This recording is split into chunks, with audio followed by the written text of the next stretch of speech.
सभी मित्रों को मेरा नमस्कार। सीटेट पेपर 2 सोशल साइंस के लिए ज्योग्राफी क्लास 8 का अत्यंत महत्वपूर्ण टॉपिक जिसका नाम है कृषि, जहां से पेपर में हमेशा क्वेश्चन पूछे जाते हैं। यह टॉपिक आप लोगों को 1 से 2 नंबर दिला सकता है।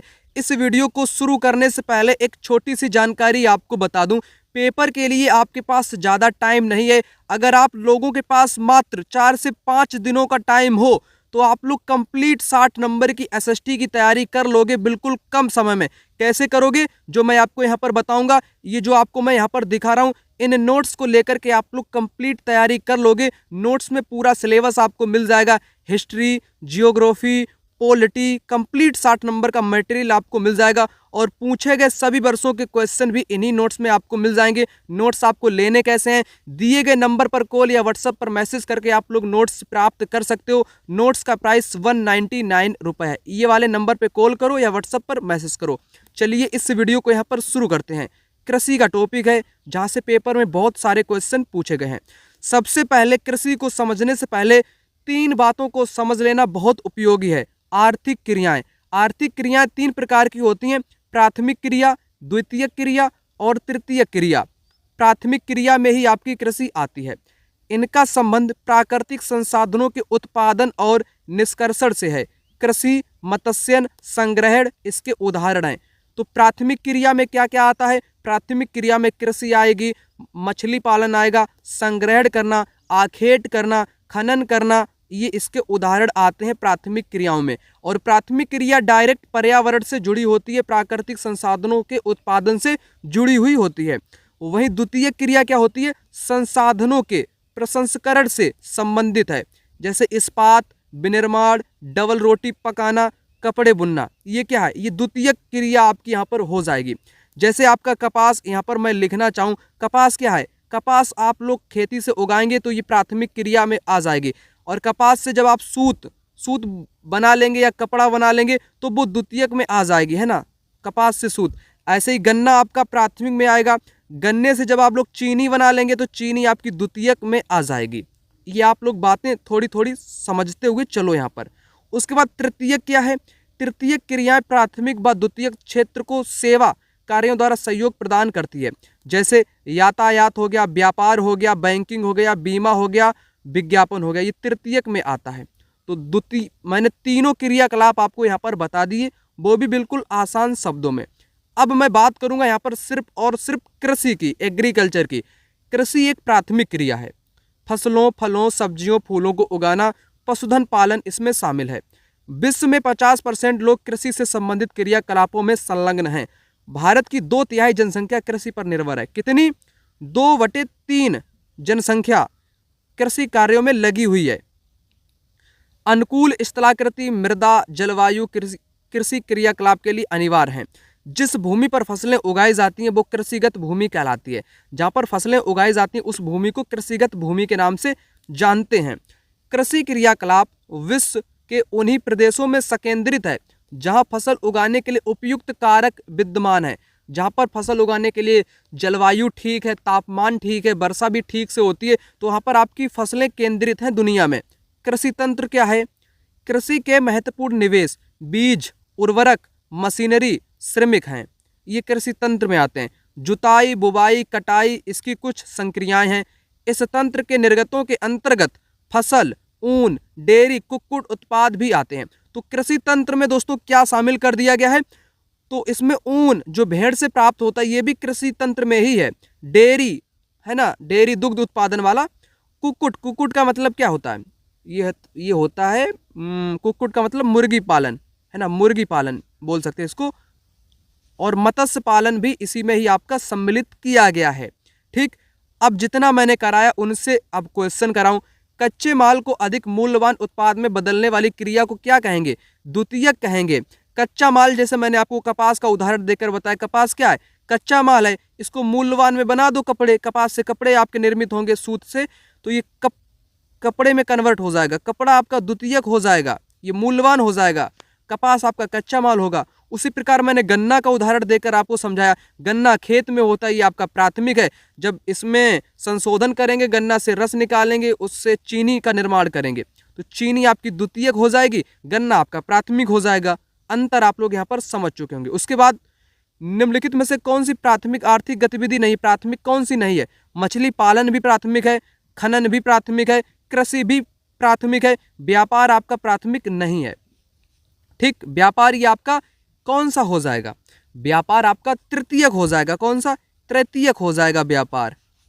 प्राथमिक में क्या क्या सम्मिलित है? मछली पालन, खनन, कृषि और आखेट भी लिख दूं मैं, आखेट शिकार करना, और आखेट या शिकार एक ही बात, संग्रहण करना, संग्रहण करना, खेती करना, ये सब क्या है? ये प्राथमिक में आता। वन किस में आते हैं? वन, जंगल, ये सब डायरेक्ट पर्यावरण से जितनी भी चीज़ें डायरेक्ट प्राप्त की जा सकती हैं बिना उसमें संशोधन किए, तो वो आपकी प्राथमिक में आएंगी। जैसे मछलियों को डायरेक्ट खनन किया जा सकता है ज़मीन से, डायरेक्ट कृषि डायरेक्ट ज़मीन से जुड़ी हुई है, पर्यावरण से जुड़ी हुई है, वो आपकी प्राथमिक में आती हैं।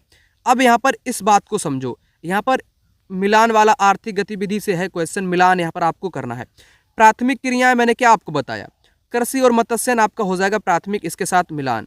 ठीक, तो इसका इस प्रकार से हो जाएगा। द्वितीयक में मैंने बताया डबल रोटी, ब्रेड पकाना, कपड़ा बुनना हो जाएगा। तृतीयक में आपकी व्यापार, यातायात, ये हो जाएगा। इस प्रकार से इस क्वेश्चन का मिलान यहाँ पर हो जाएगा। अब मैं बात करूंगा टाइप ऑफ एग्रीकल्चर, कृषि के प्रकारों की। विश्व में कृषि विभिन्न तरीकों से की जाती है। भौगोलिक दशाओं, उत्पाद की मांग के आधार पर, श्रम और प्रौद्योगिकी के स्तर पर कृषि को दो मुख्य प्रकारों में वर्गीकृत की जा सकती है। एक तो निर्वाह कृषि, दूसरी वाणिज्यिक कृषि। निर्वाह कृषि जो अपने जीवन यापन के लिए, जीवन को वहन करने के लिए जो खेती की जाती है उसको निर्वाह बोलेंगे। वाणिज्यिक जो व्यापार के उद्देश्य से खेती की जाती है, धन वगैरह अधिक से अधिक कमाने के लिए, तो आपकी वो वाणिज्यिक में आएगी। अब दोनों को यहाँ पर समझाऊंगा आपको। पहली समझो निर्वाह कृषि। यह कृषि परिवार की आवश्यकताओं को पूरा करने के लिए की जाती है। पारंपरिक रूप से कम उपज प्राप्त करने के लिए निम्न स्तरीय प्रौद्योगिकी। निर्वाह कृषि जो परिवार का पालन पोषण करने के लिए खेती की जाती है, उसमें निम्न स्तरीय प्रौद्योगिकी होती है। पारिवारिक श्रम का उपयोग होता है, यानी कि परिवार के लोग मिलकर के खेतों में काम करते हैं। गहन निर्वाह कृषि, आदिम निर्वाह कृषि में इसको वर्गीकृत किया जा सकता है। निर्वाह कृषि को भी 3 पार्ट में बांट दिया गया है। गहन निर्वाह कृषि जिसमें मेहनत करी जाती है ना, गहन जहाँ जनसंख्या अधिक गहन हो वहाँ पर गहन की जाती है। आदिम का मतलब जो जंगली क्षेत्र में की जाती है, जैसे झूम खेती हो गई। ठीक, इनको बताऊंगा अभी। अब गहन को समझो। किसान एक छोटे भूखंड पर साधारण औजारों और अधिक श्रम से खेती करता है। अधिक धूप वाले दिनों में युक्त जलवायु और उर्वर मृदा वाले खेत में एक वर्ष में 1 से अधिक फसलें उगाई जा सकती हैं। चावल मुख्य फसल है। अन्य फसलों में गेहूं, मक्का, दलहन और तिलहन इसमें आपकी आ जाती है। गहन निर्वाह कृषि दक्षिणी पूर्वी और पूर्वी एशिया में की जाती है। दक्षिण पूर्वी और पूर्वी एशिया में की जाती है। वे सघन जनसंख्या वाले मानसूनी प्रदेश में प्रचलित है। तो ये कृषि कहाँ पर प्रचलित है? अब आपको ज्ञात हो गया होगा, ये कृषि जनसंख्या वाले क्षेत्र में सर्वाधिक की जाती है और एशिया में की जाती है। गहन निर्वाह कृषि, चावल मुख्य फसल है। आदिम निर्वाह कृषि के 2 प्रकार हैं। आदिम, एक तो स्थानांतरी कृषि, दूसरी चलवासी। ये चलवासी पशुचारण आता है, और स्थानांतरी जिसको झूमिंग बोलते हैं, यहीं पर आपको बताऊंगा। अब समझो आप लोग स्थानांतरी को। स्थानांतरी वृक्षों को काटकर, जलाकर भूखंड को साफ किया जाता है, तब राख को मृदा में मिलाया जाता है। मक्का, रतालू, आलू और कसावा को उगाया जाता है। भूमि की उर्वरता की समाप्ति के बाद वह भूमि छोड़ दी जाती है और कृषक नए भूखंड पर चला जाता है। स्थानांतरी कृषि को कर्तन, दहन खेती या कृषि भी बोलते हैं। क्यों बोलते हैं? क्योंकि कर्तन का मतलब होता है काटना, दहन का मतलब होता है जलाना। तो इसमें वन या जंगलों को काट देना, फिर उनको जला देना। जला हुआ जो बचेगा वो राख, उर्वर का काम करेगी। तो स्थानांतरी कृषि को क्या बोलते हैं? कर्तन, दहन भी बोलते हैं। और ये वाली खेती कहाँ पर प्रचलित है? अमेजन बेसिन के सघन वन वाले क्षेत्र में। अमेजन बेसिन में जहाँ पर वन होंगे, जहाँ पर जंगल होंगे, वहाँ पर स्थानांतरी कृषि आपकी की जाएगी, क्योंकि वनों को ही काट कर की जाती है। उष्णकटिबंधीय अफ्रीका में, दक्षिण पूर्व एशिया में, उत्तर पूर्वी भारत के भागों में भी, जिसको झूमिंग के नाम से भी जानते हैं। अब इसके नाम आपके पेपर में बार बार पूछा जाता है। स्थानांतरी कृषि के नाम झूमिंग कहाँ पर बोलते हैं? उत्तर पूर्वी भारत में इसको झूमिंग के नाम से जानते हैं। मिल्पा मैक्सिको में बोलते हैं, और मध्य अमेरिका में इसको मिल्पा के नाम से जाना जाता है। रोका ब्राजील में बोलते हैं। लादांग मलेशिया और इंडोनेशिया में इसको बोला जाता है। ठीक, स्थानांतरी को समझा दिया आपको। अब चलवासी पशुचारण, चलवासी का मतलब चलने वाली, पशुचारण का मतलब पशुओं के लिए चारा, जहाँ पर मिल जाए, जहाँ पर जल मिल जाए वहाँ पर पशुओं को ले जाओ। पशुचारक अपने पशुओं के साथ चारे और पानी की तलाश में एक स्थान से दूसरे स्थान पर निश्चित मार्गों से घूमते हैं। इस प्रकार की गतिविधि जलवायविक बाधाओं और भूभाग की प्रतिक्रिया स्वरूप उत्पन्न होती है। सहारा के अर्ध शुष्क क्षेत्र, शुष्क प्रदेशों में, मध्य एशिया और भारत के कुछ भागों, राजस्थान, जम्मू कश्मीर में ये आपकी प्रचलित है क्या, चलवासी पशुचारण। ठीक, ये क्षेत्र जो मैंने हाईलाइट किए हैं ये इम्पोर्टेंट हैं। पशुचारक भेड़, ऊंट, मवेशी, याक और बकरियां पालते हैं। ये जानवर दूध, मांस, ऊन, खाल भी देते हैं। ठीक, ठीक है ना। अब जितना बताया उनसे जुड़े हुए क्वेश्चन कराऊं, फिर मैं आगे आपसे बात यहां पर कर लूंगा। ठीक है ना।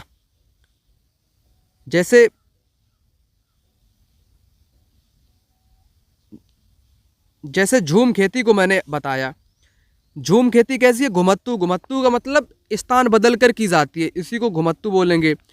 और झूम खेती को मध्य प्रदेश में बेवड़ के नाम से भी जानते, बेवड़, ये जानते हैं मध्य प्रदेश में झूम खेती को, मध्य प्रदेश, एमपी में क्या बोलते हैं, बेवड़ के नाम से भी जानते हैं। इस तरह की अधिकांश खेती जंगलों के बड़े बड़े भूखंडों पर की जाती है। ठीक, ये दोनों आपके कैसे हैं, करेक्ट हैं। उसके बाद स्थानांतरित कृषि से ही जुड़े क्वेश्चन करा दूंगा आपको। ये भारी वर्षा वाले क्षेत्र में की जाती है ना।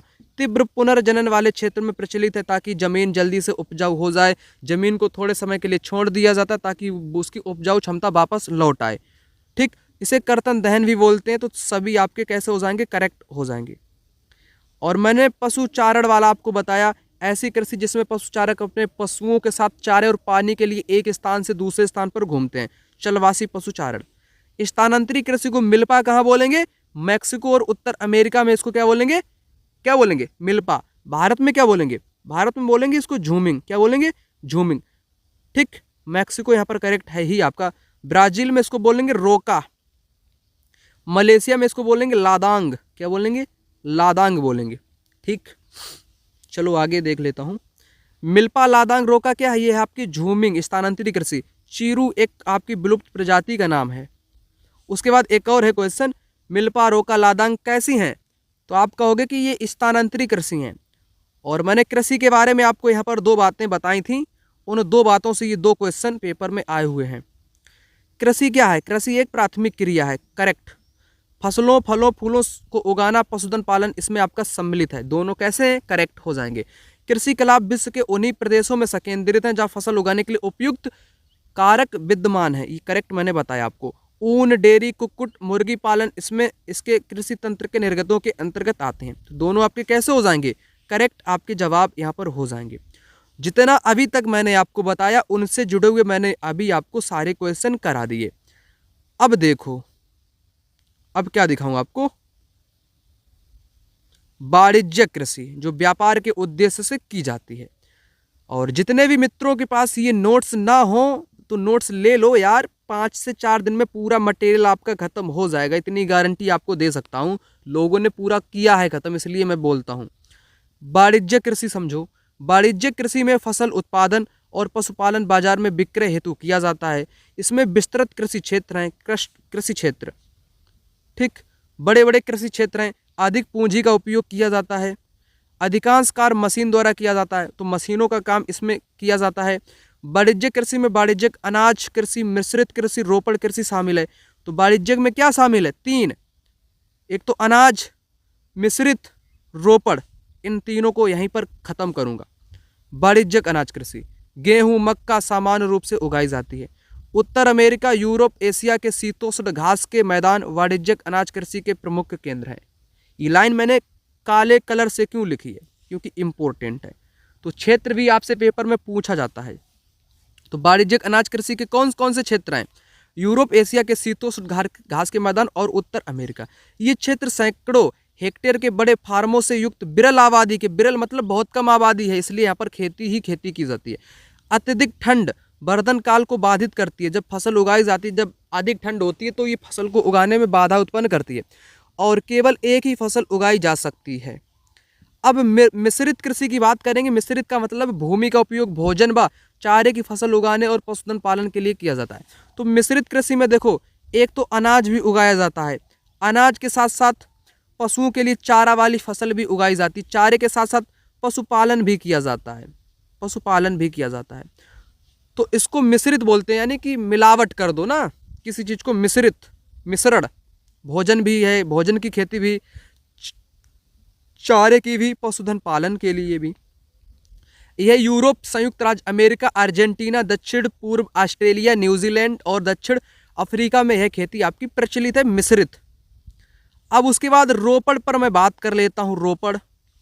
रोपड़ कृषि वाणिज्यिक कृषि का एक प्रकार है। रोपड़, जहाँ चाय, कहवा, काफ़ी, काजू, रबड़, केला, कपास की एकल फसल उगाई जाती है। रोपड़ में क्या है, रोपड़ पूछ सकता है पेपर में। चाय, कहवा, काजू, रबड़, केला, कपास, एकल फसल उगाई जाती है। ठीक, इसमें बृहद पैमाने पर श्रम और पूंजी की आवश्यकता होती है। इसमें जगह भी ज़्यादा चाहिए, श्रम भी ज़्यादा चाहिए, धन भी ज़्यादा चाहिए, पूंजी की आवश्यकता होती है। उत्पाद का प्रसंस्करण खेतों पर ही या निकट के कारखानों में किया जाता है। इस प्रकार कृषि में परिवहन जाल के विकास की भी अनिवार्यता होती है। तो जहाँ पर ये खेती की जाती है वहाँ पर परिवहन जाल भी आवश्यकता है। सड़कें भी बनाई जाती हैं, रेल मार्ग भी कहीं कहीं पर बनाए जाते हैं, है ना। क्योंकि ये एक रोपड़ कृषि है ना, जैसे जहाँ पर आपकी मान लो बहुत अधिक चाय उत्पादित की जाती है, तो चाय के वहाँ तक पहुँचने के लिए तो रोड का भी निर्माण किया जाता है। वहाँ पर ट्रक जैसी सुविधाएं भी होती हैं जो सामान को ढोती हों परमानेंट, तो ये व्यवस्थाएं होती हैं, है ना। और रोपड़ कृषि के मुख्य क्षेत्र क्या है? उष्णकटिबंधीय प्रदेश, मलेशिया में रबड़ की जाती है, ब्राज़ील में कहवा, भारत और श्रीलंका में चाय, ये देश फेमस हैं। शायद आपसे मिलान से भी यहाँ से क्वेश्चन पूछ सकता है, इसलिए टू द पॉइंट चीज़ें समझते हुए चलें बड़े ही ध्यान से। अब मैं चावल पे बात करूँगा।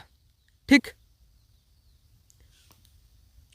अभी मैं जो आपको बता रहा हूँ ना, ये रोपड़ कृषि भी, चाय, कहवा, इन पर मैं बात करूँगा। ठीक, उससे पहले अनाज को समझा देता हूँ आपको। ये चावल क्या है भाई? यह विश्व की मुख्य खाद्य फसल है। यह उष्णकटिबंधीय और उपोष्णकटिबंधीय प्रदेशों का मुख्य आधार है। उष्णकटिबंधीय और उपोष्णकटिबंधीय। चावल के लिए उच्च तापमान चाहिए, अधिक आर्द्रता, वर्षा की भारी आवश्यकता। ये पॉइंट ख्याल में रख लेना, बनेगा। चावल चीका युक्त जलोढ़ मृदा, जिसमें जल रोकने की क्षमता हो, वहाँ पर ये सर्वोत्तम ढंग से पैदा होती है। तो क्या मैंने बताया आपको, ये उष्णकटिबंधीय उपोष्ण प्रदेश में की जाती है। उच्च तापमान चाहिए, अधिक आर्द्रता चाहिए, वर्षा की आवश्यकता है, चीका युक्त जलोढ़ मृदा इसको चाहिए, जो जल रोकने की क्षमता मृदा की ज़्यादा हो, तो वहाँ पर ये ज़्यादा पैदा होती है चावल या धान। तो चीन चावल उत्पादन में अग्रणी है। इसके बाद भारत, जापान, श्रीलंका और मिस्र का नंबर आता है। अनुकूल जलवायविक दशाओं जैसे पश्चिमी बंगाल और बांग्लादेश में एक वर्ष में 2 से 3 फसलें चावल की उगाई जाती हैं। तो बंगाल में सर्वाधिक चावल होता है, बांग्लादेश में भी। अब गेहूं की मैं बात कर लेता हूं आपसे। गेहूं समझो, गेहूं के वर्धन काल, बुवाई करते समय में मध्यम तापमान चाहिए, गेहूं को मध्यम चाहिए, और वर्षा और शस्य अर्थात काटते वक्त तेज धूप की आवश्यकता है। बोते वक्त वर्धन काल कैसा होना चाहिए? मध्य तापमान होना चाहिए, है ना, ना ज़्यादा सर्दी हो ना ज़्यादा गर्मी हो, वर्षा भी थोड़ी बहुत चाहिए, और तेज धूप भी इसको गेहूं को चाहिए काटते वक्त। गेहूं का विकास सुअपवाहित दुमट मृदा में सर्वोत्तम ढंग से होता है। गेहूं आपका यूएसए, कनाडा, अर्जेंटीना, रूस, यूक्रेन, ऑस्ट्रेलिया, भारत के विस्तृत रूप में उगाया जाता है। भारत में गेहूं शीत ऋतु में उगाया जाता है, ठीक है ना। प्रेयरी आपने नाम सुना है, उत्तरी अमेरिका का प्रेयरी। ठीक, इसको अन्नागार भी बोलते हैं। मिलेट क्या है? मोटे अनाज को मिलेट बोलते हैं। मोटे अनाज को उगाने के लिए कम उपजाऊ तथा बलुई मृदा में उगाई जाती है। ऐसी फसल जिसमें कम वर्षा, उच्च तापमान, पर्याप्त सूर्य के प्रकाश की आवश्यकता होती है। ज्वार, बाजरा, रागी भारत में उगाए जाते हैं। देश नाइजीरिया, चीन, नाइजर, ये मिलेट, मोटे अनाज जैसे ज्वार है, बाजरा है, रागी है, इनको तापमान ज़्यादा चाहिए, मध्यम तापमान चाहिए, उच्च से माध्यम चाहिए। ठीक, और पर्याप्त सूर्य का प्रकाश, भले ही वर्षा कम हो, और ये बलुई मिट्टी में या कम उपजाऊ मिट्टी में उगाया जाता है। अब मक्का को समझ लो। मक्का, इसे उगाने के लिए मध्यम तापमान, वर्षा और अधिक धूप की आवश्यकता होती है। तापमान मिडिल चाहिए, परंतु वर्षा चाहिए इसको अधिक, अधिक धूप भी चाहिए।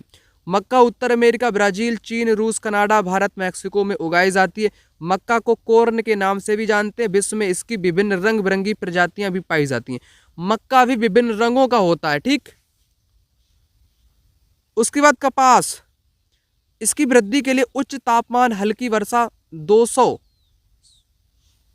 से 210, 200 से 210 इतने दिन चाहिए इसको पाला रहित, पाला रहित दिन, पाला ना पड़ता हो, पाले से स्वच्छ, पाला की आवश्यकता इसको नहीं, पाला रहित चाहिए दिन, 200 से 210 दिन, ठीक। तेज चमकीली धूप की आवश्यकता होती है। यहाँ पर ये पॉइंट बहुत उपयोगी हैं। तो उच्च तापमान होना चाहिए, हल्की वर्षा होनी चाहिए कपास के लिए, और 210 दिन पाला रहित होने चाहिए, तेज चमकीली धूप होनी चाहिए। यहाँ से क्वेश्चन पेपर में बनता है, ठीक है ना। कपास काली मिट्टी और जलोढ़ मृदा में सर्वोत्तम उगती है। यह सूती वस्त्र के लिए महत्वपूर्ण कच्चा माल है।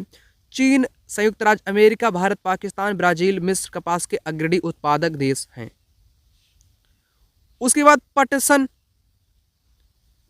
इसको सुनहरा रेशा भी बोलते हैं पटसन को। पटसन जलोढ़ मृदा में अच्छे ढंग से विकसित होता है। इसे उच्च तापमान, भारी वर्षा और आर्द्र जलवायु की आवश्यकता है। पटसन उष्णकटिबंधीय क्षेत्रों में उगाई जाती है। भारत और बांग्लादेश पटसन के अग्रणी उत्पादक देश हैं। अब मैं बात करूंगा ये काफ़ी चाय की, ठीक। इसको भी फटाक से यहीं पर समझा देता हूँ, ज़्यादा समय नहीं लूँगा। काफ़ी, इसके लिए गर्म एवं आर्द्र जलवायु चाहिए। काफ़ी के लिए कैसे चाहिए? गर्म आर्द्र चाहिए। सुअपवाहित दोमट मृदा की आवश्यकता है। इस फसल की वृद्धि के लिए पर्वतीय ढाल अधिक उपयुक्त है। कॉफ़ी को उगाने के लिए पर्वतीय ढाल उपयुक्त है। और ब्राज़ील कॉफ़ी का अग्रणी उत्पादक देश है। इसके बाद कोलंबिया और भारत का नंबर आता है। अब चाय पर बात कर लेते हैं। चाय, कौन कौन इस वीडियो को चाय पीते वक्त देख रहा है? फटाक से कमेंट करो। बागानों में उगाई जाने वाली पेय फसल है। इसकी कोमल पत्तियों की वृद्धि के लिए ठंडी जलवायु चाहिए। वर्ष भर समविचरित उच्च वर्षा की आवश्यकता होती है। ठंडी जलवायु चाहिए चाय को, कैसी? ठंडी। सुअपवाहित दोमट मृदा की आवश्यकता और मंद ढाल की आवश्यकता होती है। पत्तियों को चुनने के लिए अधिक संख्या में श्रमिकों की भी आवश्यकता होती है। इंपॉर्टेंट पॉइंट मैंने सब कुछ बता दिया आपको। अब क्वेश्चन मैं कराऊंगा आपको जल्दी से जल्दी। कौन सा कृषि आधारित उद्योग नहीं है? वनस्पति तेल कृषि में आ जाएगा। सूती वस्त्र, कपास, ये भी कृषि में आ जाएगा। चर्म उद्योग भी कृषि में आता है, चमड़े का काम। मत्स्य तेल निर्माण ये नहीं आता। जो मछलियों का तेल बनाया जाता है वो समुद्र आधारित है। जैसे आप लोग नमक का यूज़ करते हो तो नमक कैसा उद्योग है? तो ये समुद्र आधारित है। ये अगले चैप्टर का क्वेश्चन है उद्योग वाला, वो मैं आपको अगले चैप्टर में बताऊंगा। यहाँ पर करो मिलान, सब कुछ मैंने आपको यहाँ पर बताया। कृषि स्थानांतरित कृषि जो कि झूमिंग, ये सघन वन वाले क्षेत्र में आपकी की जाएगी जहाँ पर वन सर्वाधिक होंगे, ठीक। और सघन जनसंख्या वाले क्षेत्र में कौन सी की जाएगी? निर्वाह कृषि की जाएगी। पशुचारण कहाँ पर किया जाएगा? शुष्क क्षेत्र में, ठीक। पशुचारण, ए का मिलान आपका हो जाएगा डी के साथ। इस प्रकार से वाणिज्यिक आपकी की जाएगी शीतोष्ण घास के मैदान में। इस प्रकार से मिलान आपका हो जाएगा।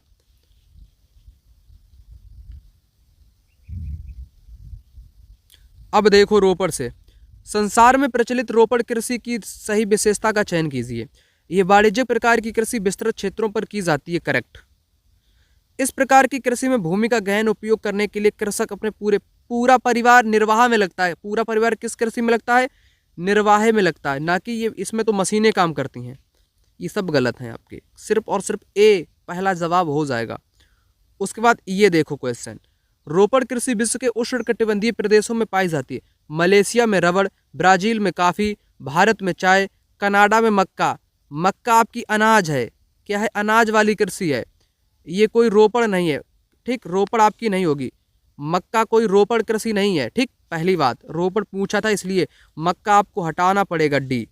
और ए बी सी यहाँ पर आपका जवाब हो जाएगा, ए बी सी। बागान जो वाणिज्यिक कृषि का एक प्रकार है, भारी मात्रा में किसकी आवश्यकता होती है?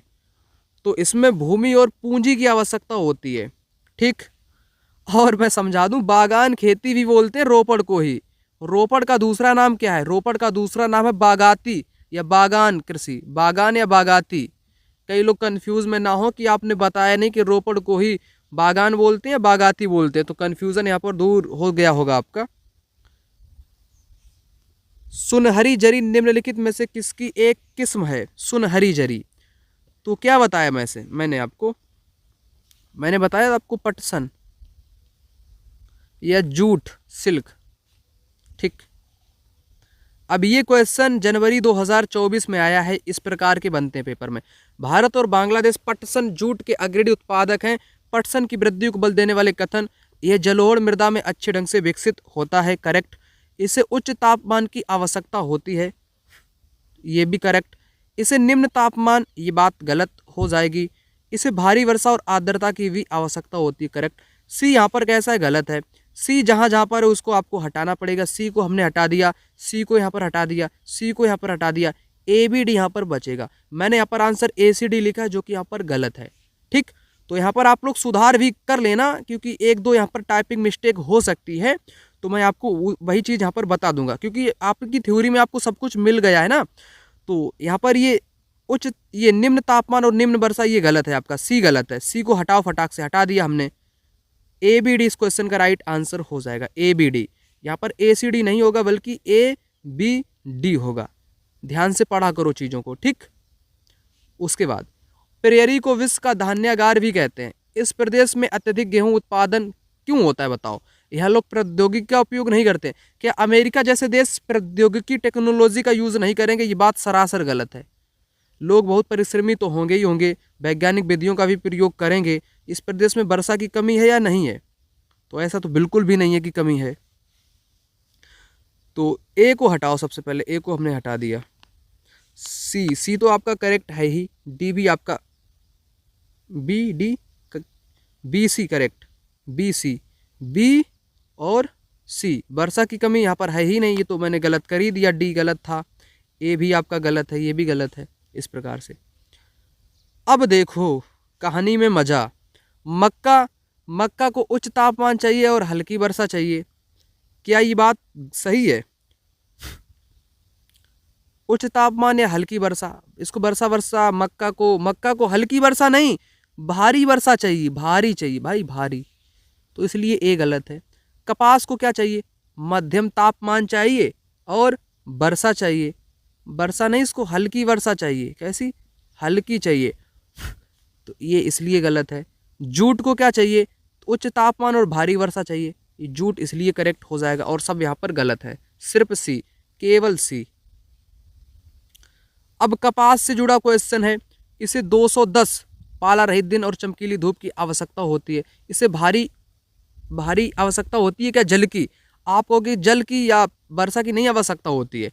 इसे बलुई मिट्टी की आवश्यकता होती नहीं। कपास कैसी मिट्टी में उगाया जाता है? आप कहोगे कि काली मिट्टी में कपास उगाया जाता है। किस मिट्टी में? काली मिट्टी में कपास आपका उगाया जाता है। ठीक है ना? क्या सही है आपका? फिर केवल ए करेक्ट है, बाकी गलत आपके हो गए दोनों। कृषि की एक पद्धति जिसमें व्यापक स्तर पर आधुनिक आगतों का उपयोग अधिक उत्पादकता प्राप्त करने के लिए किया जाता है, क्या कहलाती है? बताओ।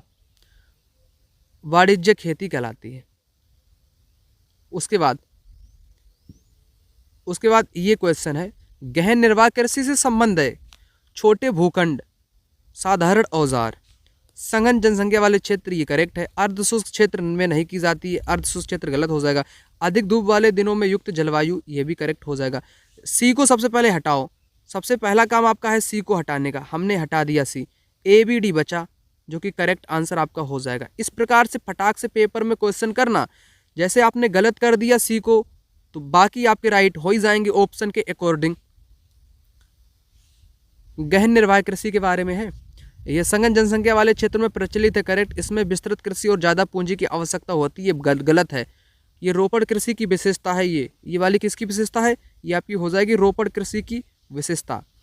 वर्ष पर विभिन्न फसलें उगाई जाती है, करेक्ट। ये भारी वर्षा क्षेत्रों में प्रचलित है। भारी वर्षा क्षेत्रों में प्रचलित नहीं, मध्यम, मध्यम की भी जरूरत है इसे, ठीक। गहन निर्वाह कृषि कहाँ पर की जाएगी?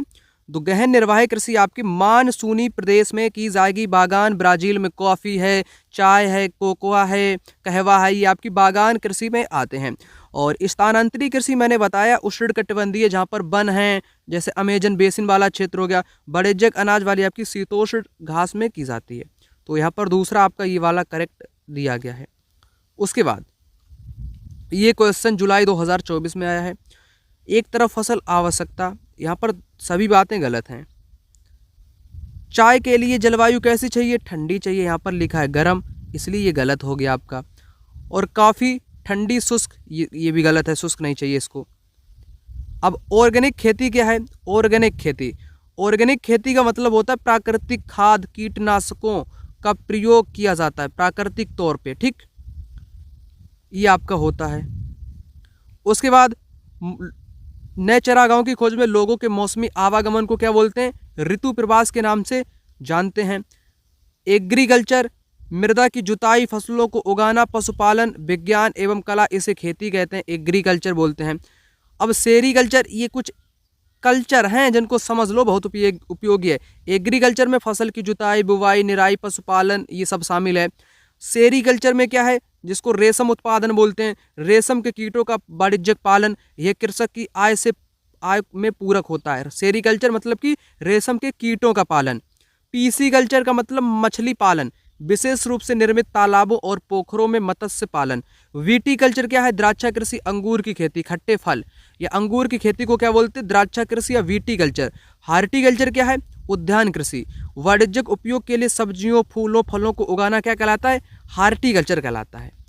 उसके बाद जैविक कृषि, इस प्रकार की कृषि रासायनिक खादों के स्थान पर जैविक खाद और प्राकृतिक कीटनाशी का उपयोग किया जाता है। फसलों का उत्पादन बढ़ाने के लिए कोई आनुवांशिक रूपांतरण नहीं किया जाता है। अब देखो क्वेश्चन, विशेष रूप से निर्मित टैंकों और तालाबों में मछली का प्रजनन या उनका पालन क्या कहलाता है? पीसी कल्चर कहलाता है। पीसी कल्चर क्या बताया मैंने? PC culture. अब बीटी कल्चर क्या है? बीटी कल्चर अंगूर से जुड़ा हुआ है, ठीक। हार्टिकल्चर क्या है? फल फूल सब्जी से है, फल फूल सब्जी से है, ठीक, फल फूल सब्जी से आपका जुड़ा हुआ है। सेरीकल्चर किससे जुड़ा हुआ है? आप कहोगे कि रेशम के कीटों से जुड़ा हुआ है। अब देखो क्वेश्चन मिलान वाला पूछ लिया आपसे। अब कृषि में क्या करते हैं हम लोग? फसल उगाते हैं और खेती करते हैं। उद्यान खेती में क्या करते हैं? फूल फल सब्जियां। मत्स्य पालन का मतलब डायरेक्ट मछली पालन। द्राक्षा कृषि का मतलब अंगूर की खेती। इस प्रकार से मिलान वाला भी क्वेश्चन पेपर में आ जाता है। अब इस प्रकार का भी क्वेश्चन पेपर में आया है 2022 में। सेरीकल्चर रेशम के कीटों का पालन, पीसी कल्चर मछली का पालन, विटीकल्चर अंगूर की खेती, हार्टिकल्चर फलों व फूलों की खेती, करेक्ट। विशेष रूप से निर्मित तालाबों और पोखरों में मत्स्य पालन क्या कहलाता है? बताओ। पीसी कल्चर कहलाता है। 2 बार पेपर में 3 से 4 बार रिपीट हुए ये क्वेश्चन, देखो ना कितनी बार आ चुके हैं और आप लोग ध्यान नहीं देते हो। तो यह वाला टॉपिक यहीं पर हो जाता है समाप्त। सब कुछ मैंने बता दिया थ्योरी के साथ, वो भी सुपर फास्ट तरीके से, है ना। मिलूंगा मैं अगली वीडियो में। अगर आपके पास ये नोट्स ना हो तो आप लोग ले लो, ठीक। उद्योग, इंडस्ट्री 8th ज्योग्राफी का है, ठीक। तो यहाँ पर उद्योग को समझेंगे। उद्योग किसको कहते हैं? उद्योग का संबंध आर्थिक गतिविधि से है जो कि वस्तुओं के उत्पादन, खनिजों के निष्कर्षण अथवा सेवाओं की व्यवस्था से संबंधित है। उद्योगों का वर्गीकरण किस आधार पर किया गया है? कच्चा माल के आधार पर, आकार के आधार पर, स्वामित्व के आधार पर। सबसे पहले समझो कच्चे माल के आधार पर। कच्चे माल के आधार पर कृषि आधारित उद्योग, खनिज आधारित उद्योग, ठीक, समुद्र आधारित उद्योग, वन आधारित उद्योग, ये कच्चे माल के आधार पे हैं। कृषि, खनिज, समुद्र, वन। अब समझेंगे यहाँ पर कृषि आधारित उद्योग जो खेती पर जुड़े हैं। कच्चे माल के रूप में वनस्पति और जंतु आधारित उत्पादों का उपयोग करते हैं। खाद्य संसाधन, वनस्पति तेल, सूती वस्त्र, डेयरी उत्पाद, चर्म उद्योग कृषि आधारित उद्योगों के उदाहरण हैं। तो कृषि उद्योग में क्या क्या आता है? चर्म, चमड़े का काम, डेयरी उत्पाद, सूती वस्त्र, वनस्पति तेल, खाद्य संसाधन, ये कृषि आधारित उद्योग हो जाएंगे जो खेतों से उत्पन्न किए जाते हैं या पशुपालन से उत्पन्न किए जाते हैं। खनिज आधारित प्राथमिक उद्योग हैं जो खनिज अयस्कों का उपयोग कच्चे माल के रूप में करते हैं। उदाहरण भारी मशीनें, भवन निर्माण सामग्री, रेल के डिब्बे बनाना, ये खनिज आधारित हैं। समुद्र आधारित, समुद्री खाद्य प्रसंस्करण और मछली तेल निर्माण। मछली तेल निर्माण आपका कैसा है? समुद्र आधारित है। उसके बाद वन आधारित, वनों से प्राप्त उत्पाद का उपयोग कच्चे माल के रूप में करते हैं। लुगदी व कागज, औषध, रसायन, फर्नीचर, भवन निर्माण सामग्री, ये वनों पर आधारित आपके उद्योग हैं। अब आकार के आधार पर बड़े व छोटे या लघु आकार के उद्योग कह सकते हो या बृहद आकार के उद्योग कह सकते हो। लघु आकार के उद्योग को कुटीर या घरेलू उद्योग भी इसी में शामिल है। बृहद आकार के उद्योग में बड़े पैमाने के उद्योग आते हैं। उद्योग के आकार का तात्पर्य निवेश की गई पूंजी की राशि, नियोजित लोगों की संख्या और उत्पादन की मात्रा से है। कुटीर या घरेलू उद्योग छोटे पैमानों के उद्योग हैं। उदाहरण के लिए टोकरी की बुनाई, मिट्टी के बर्तन बनाना, घड़े बनाना, रेशम बुनाई, है ना, ये कुटीर या घरेलू स्तर पर उद्योग है। कम पूंजी व कम प्रौद्योगिकी का उपयोग इसमें किया जाता है। अब बड़े पैमाने के उद्योग, पूंजी निवेश अधिक और प्रयुक्त प्रौद्योगिकी उच्च स्तर की चाहिए। उदाहरण के लिए ऑटोमोबाइल, भारी मशीनों का उत्पादन करना हो। अब स्वामित्व के आधार पर उद्योग, स्वामित्व यानी कि मालिकाना हक के आधार पर निजी क्षेत्र के उद्योग और सार्वजनिक क्षेत्र के उद्योग, संयुक्त क्षेत्र और सहकारी क्षेत्र, इन चार क्षेत्र को देख लेते हैं। निजी क्षेत्र, निजी क्षेत्र के उद्योगों का स्वामित्व और संचालन या तो एक व्यक्ति के हाथ में होता है या व्यक्तियों के समूह के पास होता है, तो ये निजी होता है, प्राइवेट होता है। सार्वजनिक का मतलब है इसका संचालन सरकार द्वारा किया जाता है, जैसे Hindustan aeronautics limited company, steel authority of India limited company, ये सार्वजनिक है, इसका संचालन सरकार करती है। और निजी का खुद लोग करें या लोगों का समूह करें। उसके बाद संयुक्त क्षेत्र, स्वामित्व और संचालन राज्यों और व्यक्तियों अथवा व्यक्तियों के समूह के द्वारा होता है। मारुति उद्योग लिमिटेड कैसा है? ये संयुक्त क्षेत्र का उद्योग है। उसके बाद सहकारी क्षेत्र, स्वामित्व और संचालन कच्चे माल के उत्पादकों या पूर्तिकारों, कामगारों या दोनों के द्वारा होता है। जैसे उदाहरण के लिए सहकारी क्षेत्र का आनंदा मिल्क यूनियन लिमिटेड है, सुधा डेयरी, ये आपके कैसे ये सहकारी उपक्रम है। इसमें मजदूरों की जरूरत पड़ती है, कामगारों की, पूर्तिकारों की। अब क्वेश्चन कराता हूँ, सहकारी क्षेत्र के उद्योग का स्वामित्व संचालन कच्चे माल के उत्पादकों, पूर्तिकारों, कामगारों दोनों द्वारा किया जाता है, जैसे डेयरी उद्योग। इसमें ये मारुति उद्योग, स्टील, ये नहीं आता, ये बात गलत है, केवल ए आपका करेक्ट हो जाएगा। उसके बाद आनंद मिल्क यूनियन सहकारी उपक्रम की सफलता की कहानी एक बेहतरीन उदाहरण है।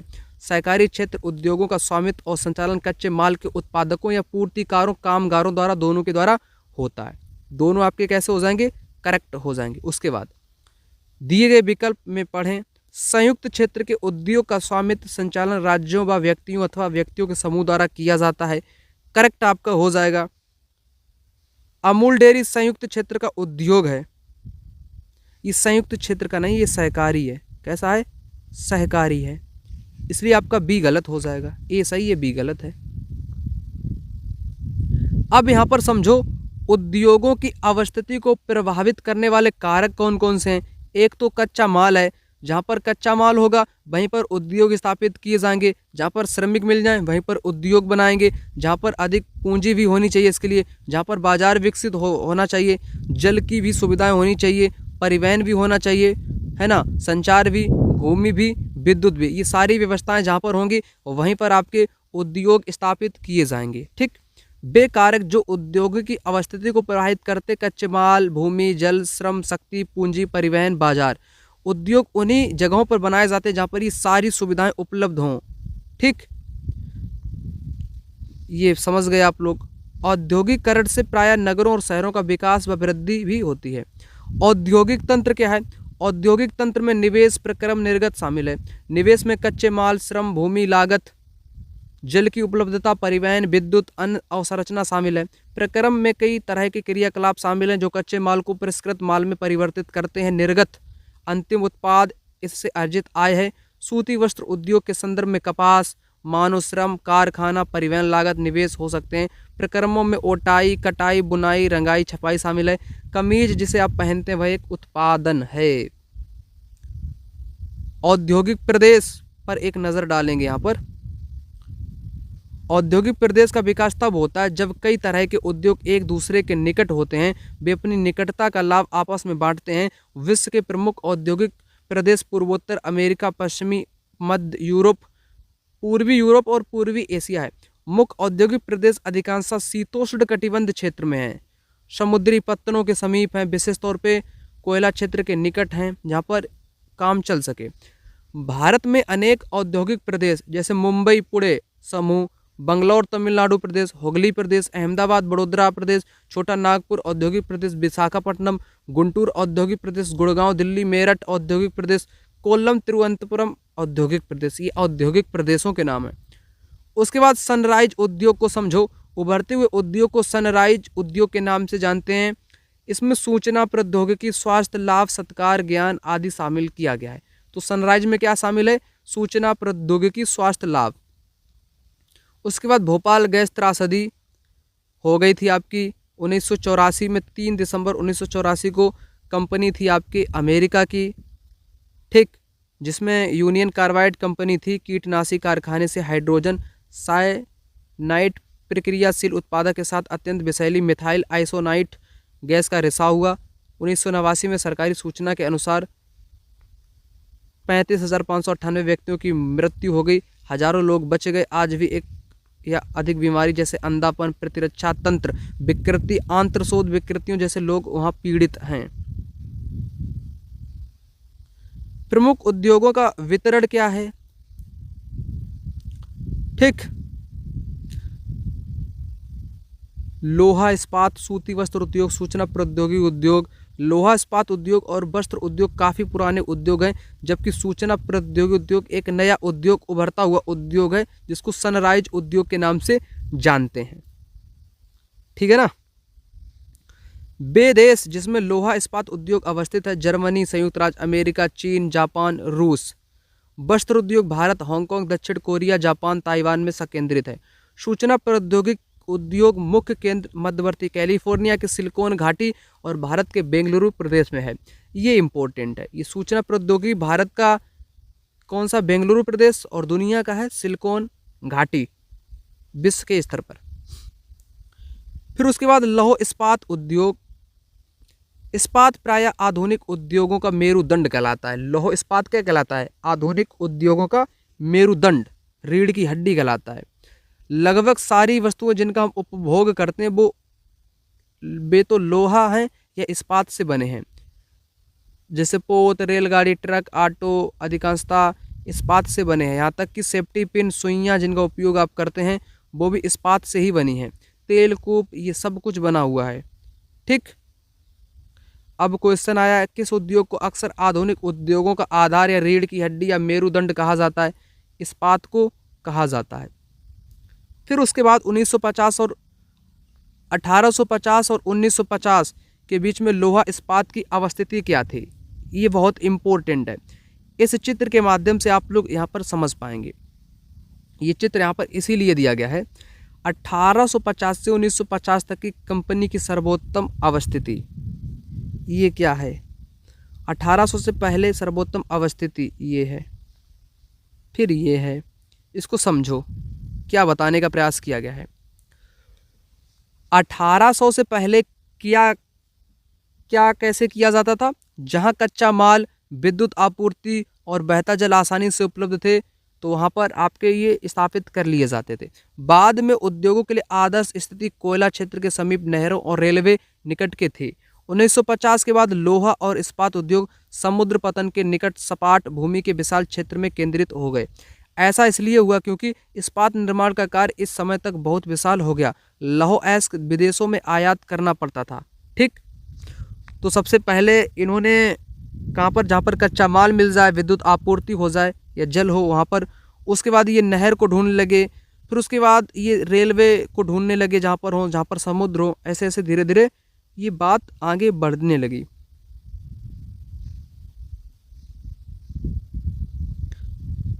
महत्वपूर्ण इस्पात उत्पादन केंद्र भिलाई, दुर्गापुर, वर्णपुर, जमशेदपुर, राउरकेला, बोकारो एक ही प्रदेश में स्थित हैं। जो 4 राज्यों में फैले, वे 4 राज्य हैं: पश्चिम बंगाल, झारखंड, ओडिशा, छत्तीसगढ़। ठीक, भद्रावती विजयनगर कर्नाटक में, विशाखापट्टनम आंध्र प्रदेश, सलेम तमिलनाडु में अन्य महत्वपूर्ण इस्पात के केंद्र हैं जो स्थानीय संसाधनों का उपयोग कर रहे हैं। अब क्वेश्चन पेपर में आया है समुद्र पतन के निकट भूमि, ये 1950 के बाद में स्थापित किए गए थे। और कोयला के क्षेत्र या नहरों के निकट ये 1850 के बाद में उद्योग स्थापित किए गए थे। कच्चा माल, विद्युत आपूर्ति, सब कुछ बहता जल जहाँ पर था ये 1850 से पहले का था। इनको क्रम में लगाना तो CBA हो जाएगा, ठीक, जो मैं आपको अभी बता रहा था। पिट्सबर्ग संयुक्त राज्य अमेरिका का है इस्पात नगर, ठीक है ना, ओहियो नदी के किनारे है। पिट्सबर्ग किस नदी के किनारे? ओहियो नदी के किनारे है। इसका स्क्रीनशॉट लेके आप लोग इसको पढ़ लेना क्योंकि बोरिंग है ये, ठीक। यहां से इसको इतना पढ़ लो आप लोग, ठीक है ना। क्वेश्चन को ढूंढ लेते हैं। आधुनिक उद्योगों का आधार इस्पात, फिर उसके बाद जूट, ऊन, रेशमी कपड़ा, रबड़, चाय, चीनी, कॉफ़ी, खाद्य तेल, ये कृषि आधारित हैं, ये खेती में उत्पन्न किए जाते हैं। स्वामित्व के आधार पर उद्योग सार्वजनिक, निजी, संयुक्त में बांटे गए हैं। उद्योग की अवस्थिति कारक निर्भर करती है, कच्चे माल पर, जलवायु पर भी निर्भर करती है, दोनों करेक्ट हो जाएंगे। नवोदित विकासशील उद्योग, सनराइज अर्थात उभरते हुए उद्योग आपके सूचना प्रौद्योगिकी उद्योग हो जाएगा। जब कई उद्योग एक दूसरे के करीब या निकट आते हैं और अपनी निकटता का लाभ साझा करते हैं, उसको औद्योगिक क्षेत्र के नाम से जाना जाता है। सब कुछ मैंने बता दिया, यह वाला टॉपिक यहीं पर हो जाता है खत्म। खनिज और ऊर्जा संसाधन, जहाँ से पेपर में क्वेश्चन हमेशा आपको देखने को मिले होंगे, तो मैं चैप्टर की थ्योरी के साथ साथ सभी क्वेश्चन भी यहाँ पर आपको कराऊंगा जो इम्पोर्टेंट यहाँ पर होंगे। सबसे पहले खनिज को जानने का प्रयास करते हैं, खनिज किसको बोलते हैं, और इससे जुड़े हुए क्वेश्चन भी आपको कराऊंगा। प्राकृतिक रूप से प्राप्त होने वाला पदार्थ जिसका निश्चित रासायनिक संगठन हो वह एक खनिज है। तो पहली खनिज की परिभाषा क्या है? वह पदार्थ जिसका निश्चित रासायनिक संगठन हो वह खनिज है। खनिज सभी स्थानों पर समान रूप से वितरित नहीं है, यानी कि सभी जगहों पर खनिज नहीं पाया जाता है। वे किसी विशेष क्षेत्र में या शैल के समूह में संकेंद्रित हैं। कुछ खनिज ऐसे क्षेत्र में पाए जाते हैं जो आसानी से अभिगम्य नहीं हैं, जैसे आर्कटिक महासागर, संस्तर और अंटार्कटिका। कुछ ऐसी जगहों पे खनिज पाए जाते हैं जिसको प्राप्त करना बहुत कठिन है, बहुत मुश्किल है, संभव ही नहीं है, अभिगम्य है, जैसे आर्कटिक महासागर, संस्तर और अंटार्कटिका में। तो इतना क्लियर हो चुका। उसके बाद खनिज विभिन्न प्रकार के भूवैज्ञानिक परिवेश में अलग अलग दशाओं में निर्मित होते हैं। इनकी दशाएं भी भूवैज्ञानिक होती हैं, अलग अलग दशाओं में ये बनते हैं खनिज। वे बिना किसी मानवीय हस्तक्षेप के प्राकृतिक प्रक्रियाओं के द्वारा निर्मित होते हैं। इसमें मानव का कोई हाथ नहीं होता है खनिज के बनने में, ठीक है ना। तो ये प्राकृतिक प्रक्रियाओं के द्वारा बनते हैं। वे अपने भौतिक गुणों जैसे रंग, घनत्व, कठोरता और रासायनिक गुणों या विलेयता के आधार पर पहचाने जा सकते हैं। तो ये पहचाने कैसे जा सकते हैं? अपने गुणों के आधार पर। इनके भौतिक गुण क्या हैं, इनका रंग कैसा है, घनत्व कैसा है, कठोरता कैसी है, विलेयता कैसी है, तो इस आधार पर खनिज आपके पहचाने जा सकते हैं। अब खनिजों के प्रकार पर मैं बात करूंगा, एक एक पॉइंट इंपॉर्टेंट है, बहुत अच्छे ढंग से समझना। पृथ्वी पर 3000 से अधिक विभिन्न खनिज हैं। संरचना के आधार पर खनिजों को मुख्यतः धात्विक और अधात्विक खनिजों में वर्गीकृत किया जाता है। यहाँ से पेपर में क्वेश्चन बनता है, धात्विक क्या है, अधात्विक। धात्विक जिसमें धातु पाई जाती हो, धातु से संबंधित है। अधात्विक जिसमें धातु का अंश ना पाया जाता हो। अब यहाँ पर समझो, खनिज एक तो धात्विक, एक तो अधात्विक। धात्विक का मतलब लौह खनिज, एक आपका अलौह खनिज। लौह का मतलब जिसमें लोहे का अंश हो, लोहे का अंश हो। अलौह का मतलब बिना लोहे का अंश, जिसमें लोहा आपका हो ही ना, उसको बोलेंगे बिना लोहे का अंश, यानी कि अलौह खनिज, लौह खनिज, अधात्विक। इन सभी को अभी आपको बताता हूँ ताकि आप बुक समझ पाओ। धात्विक समझो, खनिजों में धातु कच्चे रूप में होती है। धातुएं कठोर पदार्थ हैं जो ऊष्मा और विद्युत को सुचालित करती हैं, जिनमें द्युति या चमक की विशेषता होती है। लौह अयस्क, बॉक्साइट, मैग्नीज, अयस्क इनके कुछ उदाहरण हैं। धात्विक खनिज लौह अथवा अलौह हो सकते हैं। तो धात्विक खनिज कैसे हो सकते हैं?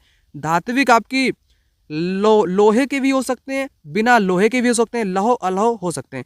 लौह खनिजों जैसे लौह अयस्क हो गया, मैग्नीज हो गया, क्रोमाइट हो गया, में लोहा होता है। तो लौह खनिज कौन कौन से? यहाँ पर स्मरण रख लेना, लौह अयस्क, मैग्नीज, क्रोमाइट, इसमें क्या होता है? इसमें आपका होता है लोहा। और अलौह जिसमें लोहे का अंश ना पाया जाता हो, जिसमें लोहा नहीं होता है। किंतु कुछ अन्य धातु, सोना, सोना में क्या लोहा होता है? नहीं। चांदी में नहीं होता है, तांबे में नहीं होता है, या सीसा हो सकती है। ये क्या है, ये अलाहो। अब अलाहो आपने समझ लिया क्या हो जाएगा, सोना चांदी तांबा या सीसा, ये अलाहो है। लहो क्या है, लहो एस्क मैग्नीज क्रोमाइट, ये इसमें आपका लोहा पाया जाता है। तो धात्विक आप लोग समझ गए। अब अधात्विक खनिजों में धातुएं नहीं होती जिनमें धातु ना हो। चूना पत्थर, अभ्रक और जिप्सम इन खनिजों के उदाहरण हैं। खनिज ईंधन जैसे कोयला और पेट्रोलियम भी अधात्विक हैं जिसमें धातु ना पाई जाती हो। जैसे चूना पत्थर में कोई धातु नहीं है, अभ्रक में भी कोई धातु नहीं है, जिप्सम में भी कोई धातु नहीं है, कोयला में भी कोई धातु नहीं है, पेट्रोलियम में भी कोई धातु नहीं है। इसको बोलेंगे अधात्विक। धात्विक और अधात्विक आपने दो समझ लिए। क्या मैंने आपको बताया, खनिज बताया, उसकी परिभाषा बताई, इनको दो पार्ट में मैंने बताया। धात्विक, धात्विक दो पार्ट में, लोहा अलोहा, ठीक। अधात्विक जिसमें धातु ही ना पाई जाती हो। अब इन खनिजों का निष्कर्षण कैसे होता है, इनको निकाला कैसे जाता है। खनिजों में खनन, खनन, प्रवेदन, आखनन द्वारा निष्कर्षित किया जाता है। खनिजों का निष्कर्षण खनन, विव्रत खनन, खनन दो प्रकार का होता है, विव्रत खनन और कूपकी खनन, प्रवेदन और आखनन, ये तीन प्रकार से किया जाता है। अब इनको समझो, तीन प्रकार क्या है। पृथ्वी की सतह के अंदर दबी सैलों में खनिजों को बाहर निकालने की प्रक्रिया खनन कहलाती है। धरातल से बाहर खनिजों के निकालने की प्रक्रिया खनन कहलाती है। खनिजों को कम गहराई में स्थित हैं, वे पृष्ठीय स्तर को हटाकर निकाले जाते हैं, इसे विव्रत खनन कहते हैं। जो कम गहराई पे हैं, जो कम गहराई पे निकाले जाते हैं उनको विव्रत बोलेंगे। पहली बात क्लियर होनी चाहिए, विव्रत किसको बोलेंगे, जो कम गहराई पर हैं, ठीक, कम गहराई पर उनको विव्रत बोलेंगे। गहन वेदन जिन्हें कूपक कहते हैं, अधिक गहराई में स्थित खनिज निक्षेपों तक पहुंचने के लिए बनाए जाते हैं, इन्हें कूपकी खनन कहते हैं। अधिक गहराई में जाने के लिए कूपकी खनन, है ना, कूपकी खनन अधिक गहराई के लिए। प्राकृतिक गैस धरातल के बहुत नीचे पाए जाते हैं, उन्हें बाहर निकालने के लिए गहन कूपों की खुदाई की जाती है, इसे प्रवेदन कहते हैं। तो प्रवेदन सबसे गहराई वाला है, धरातल से तेल निकालना है तो प्रवेदन का इस्तेमाल। सतह के निकट स्थित खनिजों को जिस प्रक्रिया के द्वारा आसानी से खोद कर निकाला जाता है उसे आखनन कहते हैं। जो बिल्कुल सतह के निकट होते, सबसे ऊपर होते, उनको आखनन बोलते हैं, ठीक। तो ये मैंने आपको बता दिए। आखनन ये सतह के सबसे नज़दीक होते हैं। विव्रत खनन आपके उसके बाद में आते हैं, फिर कूपकी खनन, प्रवेदन धरातल जैसी गैस या धरातल पर तेल निकालने के लिए, आखनन सबसे नज़दीक होता है। उसके बाद खनिजों का वितरण। खनिजों का वितरण कहाँ कहाँ पर कौन सा खनिज पाया जाता है। खनिजों का वितरण, खनिज विभिन्न प्रकार की शैलों में पाए जाते हैं, कुछ आग्नेय शैलों में पाए जाते हैं, कुछ कायांतरित शैलों में, जबकि अन्य अवसादी शैल में भी पाए जाते हैं। धात्विक खनिज, धात्विक का मतलब जिसमें धातु हो। धातु वाली खनिज आग्नेय और कायांतरित शैल के समूह जिनसे विशाल पठारों का निर्माण होता है में पाए जाते हैं। तो धात्विक खनिज कहाँ पाए जाते हैं, पहली बात, धात्विक खनिज कहाँ पाए जाते हैं, आग्नेय और कायांतरित शैल के समूह में पाए जाते हैं जहाँ से पठार का निर्माण होता है।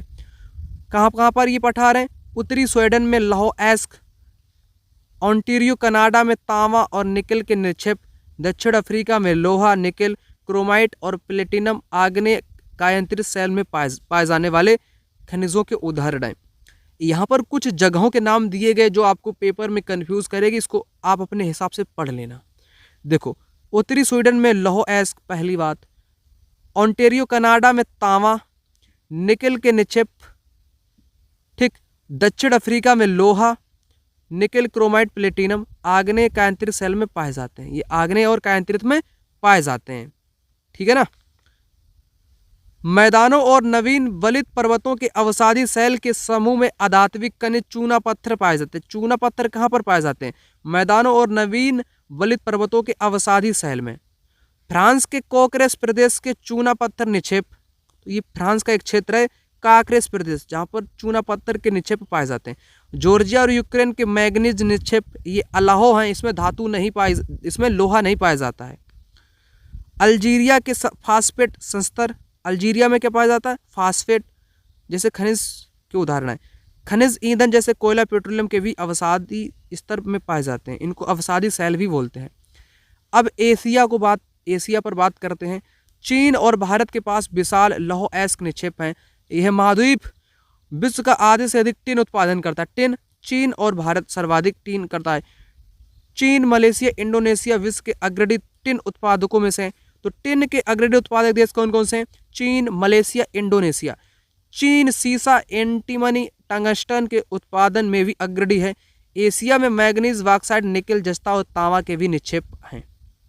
यूरोप विश्व में लौह अयस्क का अग्रणी उत्पादक है। रूस, यूक्रेन, स्वीडन, फ्रांस लौह अयस्क के विशाल निक्षेप वाले देश हैं। तांबा, सीसा, जस्ता, मैग्नीज, निकेल खनिजों के निक्षेप पूर्वी यूरोप और यूरोपीय रूस में पाए जाते हैं। उत्तर अमेरिका खनिज निक्षेप 3 क्षेत्र में अवस्थित है। 3 क्षेत्र कौन कौन से हैं? ग्रेट लेक के उत्तर में कनाडियन शिल्ड प्रदेश, दूसरा अल्पेशियन प्रदेश, तीसरा पश्चिम की पर्वत श्रृंखलाएं। लौह अयस्क, निकल, सोना, यूरेनियम, तांबा का खनन कनाडियन शिल्ड प्रदेश में और कोयले का अल्पेशियन प्रदेश में किया जाता है। कोयला अल्पेशियन प्रदेश से, ठीक। पश्चिमी कार्डिलेरा में तांबा, सीसा, जस्ता, सोना, चांदी के विशाल निक्षेप हैं। ये थोड़ा बोरिंग वाला चैप्टर है, ये कहाँ कहाँ पर पाए जाते हैं इसमें अक्सर भूल जाएंगे आप लोग, इसलिए यहाँ से थोड़ा कम क्वेश्चन उठता है, ठीक। जो मुझे कराना होगा वो मैं आपको करा ही दूंगा कंप्लीट। दक्षिण अमेरिका, ब्राजील विश्व में उच्च कोटि के लौह अयस्क का सबसे बड़ा उत्पादक है, ये इंपॉर्टेंट है। तो उच्च कोटि का लौह अयस्क आपसे पूछे कौन सा देश है, तो आप कहोगे कि ब्राजील, दक्षिण अमेरिका में पड़ता है। चिली और पेरू तांबे के अग्रणी उत्पादक हैं। तांबे के कौन कौन से देश? चिली और पेरू। ब्राजील, बोलीविया विश्व के टिन में सबसे बड़े उत्पादक देशों में से हैं। दक्षिण अमेरिका के पास सोना, चांदी, जस्ता, क्रोमियम, मैग्नीज, बॉक्साइट, अभ्रक, प्लेटिनम, एस्बेस्टम और हीरा के विशाल निक्षेप भी हैं। खनिज तेल Venezuela, Argentina, Chile, Peru, Colombia में पाया जाता है। ये दक्षिण अमेरिका की बात की। उसके बाद अफ्रीका महाद्वीप पे आ जाते हैं। अफ्रीका खनिज संसाधनों में धनी है।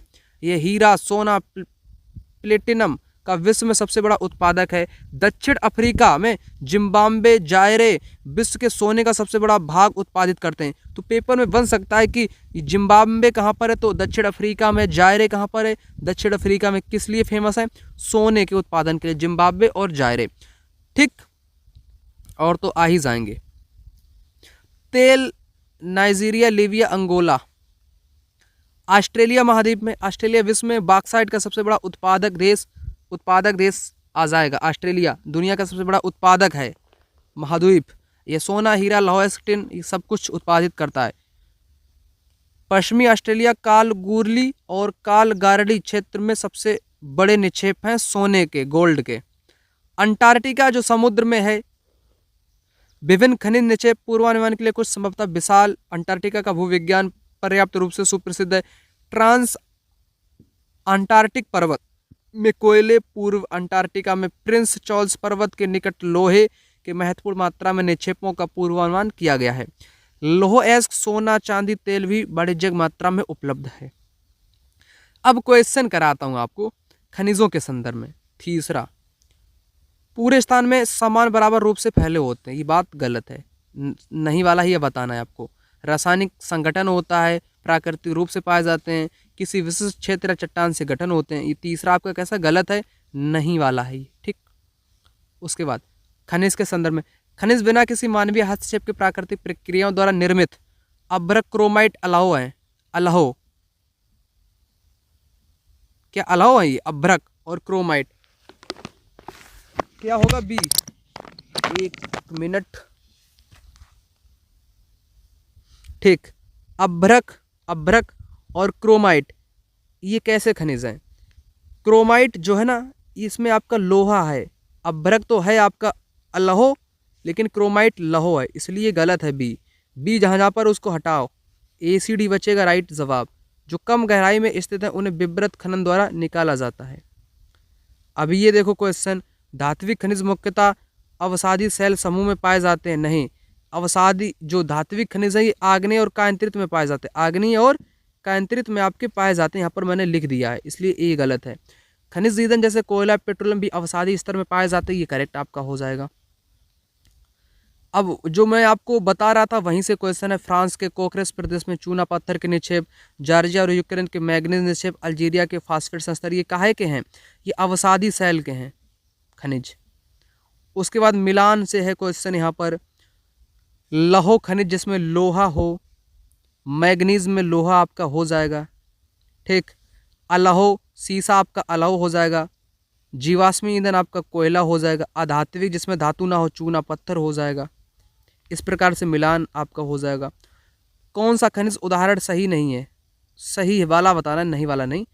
ग्रेफाइट, नमक, चूना पत्थर, अभ्रक, ये सभी खनिज आपके हो जाएंगे, सभी खनिज हैं। धरातल के निकट पाए जाने वाले खनिजों को साधारणतः खोदकर निकालने की प्रक्रिया खनन कहलाती है। पृथ्वी की सतह के निकट स्थित खनिजों को बाहर निकालने की प्रक्रिया ये क्या कहलाती है, ये विवृत खनन कहलाती है, या आखनन यहाँ पर दिया नहीं गया, वो भी आपका सही हो जाता।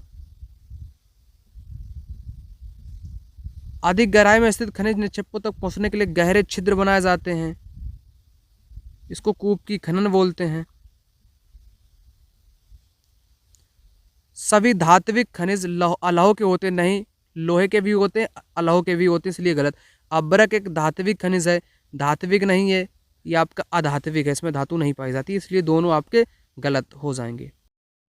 यहाँ पर सबसे महत्वपूर्ण है परंपरागत स्रोत और अपरंपरागत। इसको समझ लो, एक दो क्वेश्चन मिल जाएगा पेपर में। ऊर्जा के परंपरागत स्रोत वे हैं जो लंबे समय से सामान्य उपयोग में लाए जा रहे हैं। ईंधन और जीवाश्मी ईंधन परंपरागत ऊर्जा के दो मुख्य स्रोत हैं। ईंधन, ठीक, ईंधन इसका उपयोग पकाने और ऊष्मा प्राप्त करने के लिए व्यापक रूप से होता है। हमारे देश के ग्रामीण के द्वारा की गई 50% से अधिक ऊर्जा ईंधन से प्राप्त होती है। 50% गांव से प्राप्त की जाती है। पौधों और जानवरों के अवशेष जो लाखों वर्षों तक धरती के अंदर दबे रहे थे, ताप दाब के प्रभाव से जीवाश्मी ईंधन में कन्वर्ट हो गए, जीवाश्मी ईंधन कहलाए। कोयला, पेट्रोलियम, प्राकृतिक गैस, ये गैर परंपरागत ऊर्जा के मुख्य स्रोत हैं। ठीक, जीवाश्मी ईंधन जैसे कोयला, पेट्रोलियम, प्राकृतिक गैस परंपरागत, ये गैस, प्राकृतिक गैस, पेट्रोलियम, कोयला कैसे हैं, ये परंपरागत हैं। और परंपरागत को कभी कभार अनवीकरण भी बोल देते, अनवीकरण, ठीक, अनवीकरण भी इन्हीं को बोलेंगे। ये लाखों वर्ष में तो बन पाते हैं, एक बार समाप्त होने के बाद इनको जल्दी बनाया नहीं जा सकता है।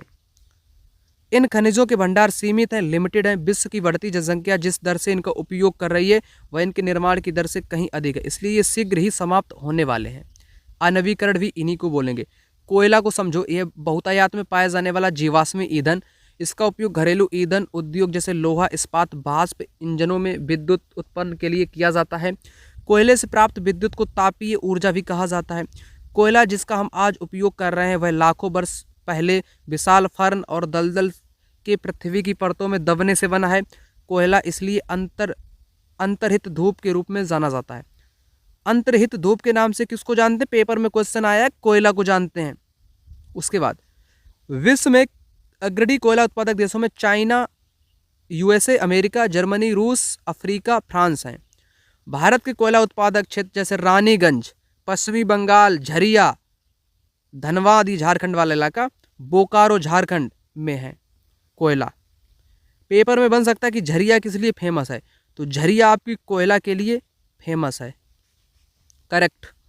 पेट्रोलियम, पेट्रोल जिससे आपकी कार चलती है, तेल जो आपकी साइकिल को क्या लिखा है, चरमराने से रोकता है। दोनों की शुरुआत गाढ़े काले द्रव से होती है जिसे पेट्रोलियम कहते हैं। यह सैलों की परतों के मध्य पाया जाता है। इसका वेधन अपतटीय, तटीय क्षेत्रों में स्थित तेल क्षेत्रों में किया जाता है। तदुपरांत इसे परिष्करणशाला भेजा जाता है, जहां अपरिष्कृत पेट्रोलियम के प्रक्रमण से विभिन्न तरह के उत्पाद जैसे डीजल, पेट्रोल, मिट्टी का तेल, मोम, प्लास्टिक, स्नेहक तैयार किए जाते हैं। पेट्रोलियम और इनसे बने उत्पाद को काला सोना कहते हैं। तो पेट्रोलियम को क्या बोलते हैं, या पेट्रोलियम के उत्पाद प्रोडक्ट को क्या बोलते हैं, काला सोना बोलते हैं। कई लोग कहेंगे काला सोना तो कोयला को बोलते हैं। कई मित्र यही गलत करके ठोक देते हैं पेपर में, गलत। कोयला को नहीं बोलते, काला सोना बोलते, पेट्रोलियम को। किसको, पेट्रोलियम को बोलते हैं। भी क्वेश्चन पेपर में आया है, क्योंकि ये बहुत मूल्यवान है। पेट्रोलियम के मुख्य उत्पादक देश ईरान, इराक, सऊदी अरब, अन्य संयुक्त राज्य अमेरिका, रूस, वेनेजुएला और अल्जीरिया है। भारत में मुख्य उत्पादक क्षेत्र असम में डिगबोई, मुंबई में बॉम्बे हाई, कृष्णा और गोदावरी नदियों के डेल्टा में ये निकाला जाता है। अब जैसे क्वेश्चन आए काला सोना किसे कहेंगे, तो पेट्रोलियम को कहेंगे। ना कि कोयला को कहेंगे। ठीक। प्राकृतिक गैस पेट्रोलियम निक्षेपों के साथ पाई जाती है, तब निर्मुक्त होती है जब अपरिष्कृत तेल को धरातल पर लाया जाता है। इसका प्रयोग घरेलू और वाणिज्यिक ईंधन के रूप में किया जाता है। रूस, नॉर्वे, यूके, नीदरलैंड प्राकृतिक गैस के उत्पादक देश हैं। भारत में जैसलमेर, कृष्णा, गोदावरी डेल्टा, त्रिपुरा, मुंबई के कुछ अपतटीय क्षेत्रों में प्राकृतिक गैस संसाधन हैं। विश्व के बहुत कम देशों के पास प्राकृतिक गैस के अपने पर्याप्त भंडार हैं। उसके बाद जल विद्युत। बांधों में वर्षा जल अथवा नदी जल ऊंचाई से गिराने के लिए संग्रहित किया जाता है। बांध के अंदर से पाइप के द्वारा बहता जल बांध के नीचे स्थित टरबाइन के ऊपर गिरता है। घूमते हुए बेल्ट जनरेटर को विद्युत के लिए घुमाते हैं। यह जल विद्युत कहलाती है। विद्युत उत्पन्न करने के लिए जो जल बहता है, इसका उपयोग कृषि में किया जाता है। विश्व की ऊर्जा का 1/4, ये पॉइंट इंपॉर्टेंट है विद्युत जल के बारे में। विश्व की ऊर्जा का 1/4 हिस्सा विद्युत जल से उत्पन्न किया जाता है। 1/4 दुनिया का 1/4 विद्युत कहाँ से उत्पन्न किया जाता है? तो जल विद्युत से। विश्व में जल विद्युत के अग्रणी उत्पादक देश पराग्वे, नॉर्वे, ब्राजील, चीन है। पराग्वे, नॉर्वे, ब्राजील है। भारत में कुछ महत्वपूर्ण जल विद्युत केंद्र भाखड़ा नागल परियोजना, गांधी सागर, नागार्जुन सागर, दामोदर नदी घाटी परियोजनाएं हैं। ठीक है ना। दुनिया का 1/4 विद्युत उत्पादन करता है जल ऊर्जा या जल विद्युत। ठीक। क्वेश्चन आया था दिसंबर 2024 में। विश्व के 1/4 विद्युत उत्पादन किस संसाधन के द्वारा होता है? जल विद्युत के द्वारा होता है। बात करेंगे ऊर्जा के गैर परंपरागत स्रोत कौन कौन से? सौर ऊर्जा, पवन ऊर्जा, ज्वारीय ऊर्जा, भूतापीय ऊर्जा, परमाणु ऊर्जा, बायोगैस, ये सम्मिलित किए गए हैं। यहाँ पर समझो, ऊर्जा के गैर परंपरागत स्रोत। जीवाश्मी ईंधनों के बढ़ते उपयोग से ऊर्जा के गैर परंपरागत स्रोत का अभाव उत्पन्न हो रहा है। ऐसा अनुमान किया जाता है कि यदि वर्तमान दर से इनका उपभोग लगातार होता रहा तो इन ईंधन के भंडार समाप्त हो जाएंगे। इसके अतिरिक्त इनका उपयोग पर्यावरणीय प्रदूषण भी पैदा करता है। इसलिए गैर परंपरागत स्रोत जैसे सौर ऊर्जा, पवन ऊर्जा, ज्वारीय ऊर्जा जो कि नवीकरणीय हैं के उपयोग की आवश्यकता है। ठीक। अब सौर ऊर्जा पर बात करेंगे फटाक से। सूर्य की ऊष्मा प्रकाश हमारे द्वारा प्रतिदिन अनुभव की जा सकती है। सूर्य से प्राप्त ऊर्जा सौर सेलों में विद्युत उत्पन्न करने के लिए प्रयोग की जाती है। इनमें से कई सेलों को सौर पैनलों के तापन व प्रकाश के लिए विद्युत शक्ति उत्पन्न के लिए जोड़ा जाता है। धूप की प्रचुरता वाले उष्णकटिबंधीय प्रदेशों के लिए सौर ऊर्जा के उपयोग की प्रौद्योगिकी बहुत लाभदायक है। तो सौर ऊर्जा कहाँ पर? जहाँ पर धूप अधिक से अधिक होगी उष्णकटिबंधीय वाले इलाके में, वहाँ पर इसका बहुत लाभदायक है। सौर ऊर्जा उपयोग सौर तापक और सौर कुकर, सोलर ड्रायर के साथ साथ समुदाय को रोशनी देने के लिए भी यातायात संकेतकों में भी किया जाता है। अब तो सोलर वाले सब कुछ ही है आपकी, रिक्शा, ई रिक्शा, बाइक, है ना, सब कुछ। पवन ऊर्जा एक असमाप्त स्रोत है, ये समाप्त नहीं होता है। पवन चक्कियों का उपयोग अनाजों को पीसने, जल निकालने के लिए चिरकाल से चला आ रहा है। वर्तमान पवन चक्कियों में तीव्र गति से चलती हवाएं पवन चक्की को घुमाती हैं, जो विद्युत उत्पादन करने के लिए जनरेटर से जुड़ी होती हैं। पवन चक्कियों के समूह से युक्त पवन फार्म तटीय क्षेत्रों और पर्वत घाटियों में, जहां प्रबल और लगातार हवाएं चलती हैं, वहां पर ये लगाए जाते हैं। ठीक। अब परमाणु ऊर्जा, आणविक ऊर्जा संयंत्र कल्पक्कम तमिलनाडु में है, चित्र में। परमाणु ऊर्जा प्राकृतिक तौर से प्राप्त रेडियो सक्रिय पदार्थ जैसे यूरेनियम और थोरियम के परमाणुओं के केंद्रक में संग्रहित ऊर्जा से प्राप्त की जाती है। ये पदार्थ नाभिकीय रिएक्टरों में नाभिकीय विखंडन से गुजरते हैं और उत्सर्जन ऊर्जा की प्राप्ति होती है। परमाणु ऊर्जा के सबसे बड़े उत्पादक संयुक्त राज्य अमेरिका और यूरोप हैं। भारत में राजस्थान, झारखंड के पास यूरेनियम के विशाल निक्षेप हैं। यूरेनियम के विशाल निक्षेप कहाँ पर हैं? राजस्थान और झारखंड के पास। थोरियम विशाल मात्रा में केरल के मोनाजाइट रेत में पाया जाता है। थोरियम कहाँ पाया जाता है? केरल में पाया जाता है, मोनाजाइट बालू या रेत में। भारत में स्थित परमाणु ऊर्जा के केंद्र तमिलनाडु में कल्पक्कम। तमिलनाडु में कौन सा है? कल्पक्कम है। महाराष्ट्र में तारापुर है। राजस्थान के कोटा में निकट राणा प्रताप सागर। उत्तर प्रदेश में नरोरा बुलंदशहर में है। कर्नाटक में फैला है। उत्तर प्रदेश का नरोरा, महाराष्ट्र में तारापुर, तमिलनाडु का कलपक्कम, राजस्थान में कोटा के निकट राणा प्रताप सागर, और कर्नाटक में कैगा। कर्नाटक में कैगा। ये कुछ है आपके परमाणु ऊर्जा के केंद्र जहाँ से मिलान वाले क्वेश्चन पूछे जाते हैं, अभी आपको करा दूंगा। भूतापीय ऊर्जा, ताप ऊर्जा को पृथ्वी से प्राप्त की जा सकती है, भूतापीय ऊर्जा कहलाती है। पृथ्वी के अंदर गहराई बढ़ने के साथ तापमान में लगातार वृद्धि होती जाती है। कभी कभी यह तापमान ऊर्जा भूसतह पर गर्म जल के झरनों के रूप में प्रकट हो सकती है। ताप ऊर्जा शक्ति उत्पादन करने में प्रयुक्त की जा सकती है। वर्षों से गर्म जल के स्रोतों के रूप में भूतापीय ऊर्जा खाना बनाने, ऊष्मा प्राप्त करने, नहाने के लिए प्रयोग में लाई जा रही है। उसके बाद यूएसए विश्व का सबसे बड़ा भूतापीय ऊर्जा का संयंत्र है। इसके बाद न्यूजीलैंड, आइसलैंड, फिलीपींस और मध्य अमेरिका है। भारत में भूतापीय ऊर्जा के संयंत्र हिमाचल प्रदेश में मणिकर्ण और लद्दाख में पूगा घाटी। तो लद्दाख की पूगा घाटी किस लिए प्रसिद्ध है और हिमाचल प्रदेश का मणिकर्ण किस लिए फेमस है? तो ये आपके भूतापीय ऊर्जा के लिए फेमस है। ठीक, तो यहाँ से पेपर में क्वेश्चन बन सकता है। अब उसके बाद ज्वारीय ऊर्जा को समझाऊं। ज्वार से उत्पन्न ऊर्जा को ज्वारीय कहते हैं। इस ऊर्जा का विदोहन समुद्र के सकरे मुहाने में बांध के निर्माण से किया जाता है। तो सकरे मुहाने से किया जाता है, सकरा। ठीक, ज्वारीय विदोहन। समय ज्वारों की ऊर्जा का उपयोग बांध में स्थापित टरबाइन को घुमाने के लिए किया जाता है। रूस, फ्रांस, भारत के कच्छ की खाड़ी में विशाल ज्वारीय मिल क्षेत्र है। तो ज्वारीय मिल क्षेत्र कहाँ पे हैं? भारत में कच्छ की खाड़ी में है, रूस, फ्रांस में है। अब एक क्वेश्चन पेपर में यहाँ से इस प्रकार का आया है, भारत की कच्छ की खाड़ी में विशाल ज्वारीय मिल क्षेत्र है, करेक्ट हो जाएगा। ज्वारीय ऊर्जा का विदोहन समुद्र के चौड़े, ये गलत है, चौड़े नहीं बल्कि सकरे, सकरे यहाँ पर होगा, क्या होगा? सकरे होगा। ए सही है, बी गलत है। ए सही है, आर गलत है। यहाँ पर थर्ड जवाब इस क्वेश्चन का हो जाएगा। दोनों यहाँ पर आपके सही नहीं है। ठीक, क्यों नहीं है? क्योंकि यहाँ पर चौड़ा लिखा है, चौड़े की जगह सकरा होना चाहिए था, इसलिए सही था। इसको सही कर लेना, थर्ड जवाब आपका हो जाएगा। ठीक, उसके बाद बायोगैस क्या है? जैविक अवशिष्ट जैसे मृत पौधों और जंतुओं के अवशेष, पशुओं का गोबर, रसोई के अवशिष्ट को गैसीय ईंधन में बदला जा सकता है, इसे बायोगैस कहते हैं। जैविक अवशिष्ट बैक्टीरिया द्वारा बायोगैस संयंत्र में अपघटित होते हैं, जो कि अनिवार्य रूप से मीथेन और कार्बन डाइऑक्साइड का मिश्रण है। बायोगैस खाना पकाने तथा विद्युत उत्पादन का सर्वोत्तम ईंधन और इससे प्रतिवर्ष बड़ी मात्रा में जैव खाद का भी उत्पादन किया जाता है। उसके बाद ऊर्जा सर्वव्यापी है, लेकिन इस ऊर्जा का विदोहन बहुत ही कठिन और खर्चीला है। हम में से प्रत्येक व्यक्ति ऊर्जा को नष्ट न करके एक भिन्नता ला सकता है। ऊर्जा की बचत ऊर्जा का उत्पादन है। अभी कार्य करें, वह ऊर्जा भविष्य को सुनहरा बनाएगी। तो अपनी जीवन ऊर्जा को भी बचा करके रखो। ठीक, बहुत लोग जीवन ऊर्जा अपनी बहा रहे हैं, तो ऊर्जा को कभी नष्ट नहीं किया जा सकता है, ना ही उत्पन्न किया जा सकता है, सिर्फ इसको कन्वर्ट किया जा सकता है। इसलिए आप अपनी जीवन ऊर्जा को कन्वर्ट करें। बायोगैस तत्वता है मेथेन और कार्बन डाइऑक्साइड का मिश्रण। अब ऊर्जा संसाधन पर असत, गलत बताओ भाई, तीसरा गलत है। ज्वारीय ऊर्जा समाप्त, ये समाप्त नहीं है, असमाप्त।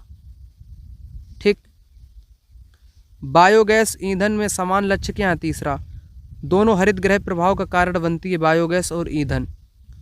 कोयले का अग्रणी उत्पादक देश चाइना।